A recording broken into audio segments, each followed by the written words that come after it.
ಕೇಳಿ ಏನಾದ್ರು ಇದ್ರೆ, ಏನಾದ್ರು ಮನಸ್ಸಲ್ಲಿ ಇದ್ರೆ ಕೇಳ್ರಿ, ಪರವಾಗಿಲ್ಲ ಹೇಳ್ತೀನಿ.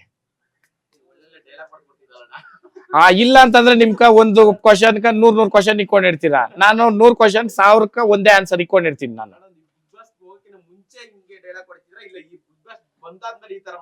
ಅಣ್ಣ ಡೈಲಾಗ್ಗಳು ಹೊಡೆದು ಹೀರೋನು ಆಗಕ್ಕಾಗಲ್ಲ, ಡೈಲಾಗ್ಗಳು ಹೊಡೆದು ಜನಗಳ ಮನ್ಸಲ್ಲಿ ಇರಕ್ಕಾಗಲ್ಲ.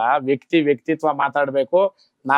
ನಾವೇನಾಗಿದ್ದೀರಿ ಅನ್ನೋದಕ್ಕೆ ಇರ್ಬೇಕು. ಬಿಟ್ರೆ ಡೈಲಾಗ್ ಅನ್ನೋ ಪದ ತುಂಬಾ ಐತೆ. ಡೈಲಾಗ್ ಬರೆಯಕ್ ಒಬ್ರು ಸ್ಕ್ರಿಪ್ಟ್ ರೈಟರ್ ಇರ್ತಾರೆ, ಅದನ್ನ ಹೇಳೋದಕ್ಕ ಆಕ್ಟರ್ಸ್ ಇರ್ತಾರೆ. ನಾನ್ ಡೈಲಾಗ್ ಅಂತ ಹೇಳಕ್ ಬರಲ್ಲ, ನನ್ ಮನ್ಸಿಂದ ಬರೋದಣ್ಣ ಅದು.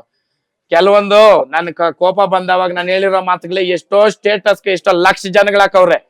ಅದೇನಂತಂದ್ರೆ ನನ್ ಮಂದಾಳದಿಂದ ಬರೋದು. ನನಗೆ ಒಬ್ರು ಸ್ನೇಹಿತರು ಹೇಳ್ತಾರೆ, ಕಾಳಿಕಾ ದೇವಿನೇ ನಿನ್ ನಾಲ್ಕೆನಲ್ಲಿ ನುಡ್ಸೋದು ಅಂತ. ಆನ್ ಸ್ಪಾಟ್ ಹೇಳ್ತೀನಿ ನೋಡ್ರಿ. ನೀವು ಒಂದ್ ಸೆಕೆಂಡ್ ಕೂಡ ನಾನು ಗ್ಯಾಪ್ ಕೊಟ್ಟಿರಲ್ಲ, ನೀವು ಕೊಟ್ಟು ಇಮಿಡಿಯೇಟ್ ಕೊಡ್ತೀನಿ. ಅದು ಭಗವಂತನ್ ಕೊಟ್ಟಿರೋ ಆಶೀರ್ವಾದ.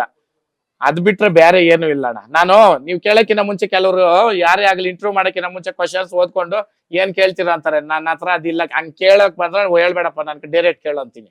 ಯಾಕಂತಂದ್ರೆ ತೆರೆದ ಪುಸ್ತಕ ಇದ್ದಂಗ ನಾನು. ಏನಾದ್ರ ಮುಚ್ಚುಮಾರು ಏನಿಲ್ಲ. ನೀವು ಕೇಳೋದ್ ಕೇಳಿರ್ತೀರಾ, ಇಲ್ಲ ಅನ್ಸಿರೋದ್ ಕೇಳಿರ್ತೀರಾ. ಉತ್ತರ ಕೊಡೋದು ಬಿಡೋದು ನನ್ ಮೇಲೆ ತಾನೇ ನಿಂತಿರ್ತದೆ ಅಲ್ವಾ. ಅದಕ್ಕ ಯಾವತ್ತು ಸ್ವಾಗತನೇ ಮೀಡಿಯಾದವ್ರಕ.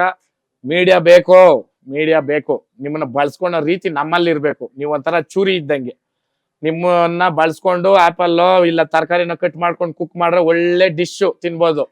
ಅದನ್ನೇ ಎತ್ಕೊಂಡು ಮೈಯೆಲ್ಲ ಕಟ್ ಮಾಡ್ಕೊಂಡ್ರೆ ಸಾಯಿಲ್ಬೋದು. ಕರೆಕ್ಟ್ ಆಗಿ ಹೇಳಿದೀನಿ ಅಣ್ಣ, ಅದನ್ನ ತಪ್ಪು ತಿಳ್ಕೊಂಬೇಡ್ರಿ. ಇದು ಜನಗಳಿಗೆ ಅರ್ಥ ಆಗ್ಲಿ ಅಂತ. ನ್ಯೂಸ್ ಫಸ್ಟ್ ನಿರ್ಭೀತಿಯಿಂದ ನಿಮ್ಮ ಪರವಾಗಿ.